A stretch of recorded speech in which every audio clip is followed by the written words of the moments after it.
For decades now, lipedema was described as a condition that simply just didn't respond to exercise. And women were told that no matter how much they worked out, the tissue just wouldn't change. They were told that strength training would never influence it and that movement might help overall health, but it wouldn't affect the lipedema itself. Now, when I personally began my own weight loss journey, I went into it knowing that lipedema behaved differently than typical fat. But as I trained consistently, I started to notice something important. I began to notice that while lipedema tissue does respond differently, it doesn't mean that it's completely unresponsive, but it is sensitive. And how I trained mattered.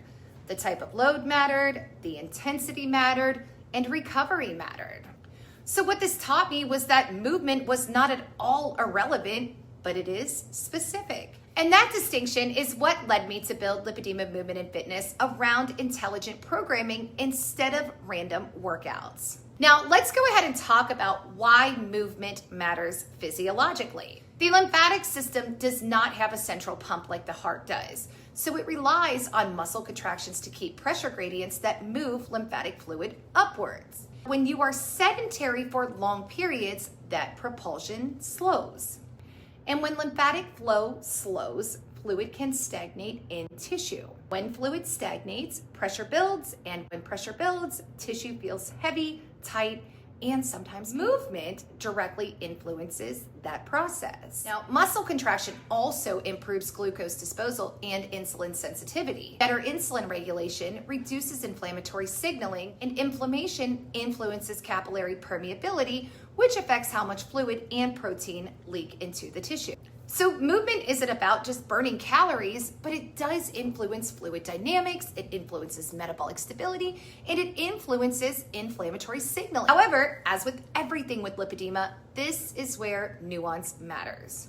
Movement has to match both your stage of lipedema and your current phase of mobility. Someone in an immobility phase cannot train the same way as someone in a moderate strain. A woman in stage 1 may tolerate progressive overload differently than someone in stage 3 with significant mechanical strain and tissue congestion.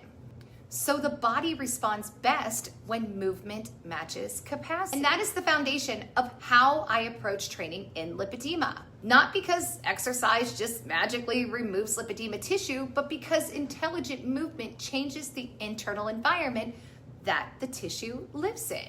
And as we always say, when the internal environment changes, tissue behavior can change right along with it. And that is where movement becomes powerful.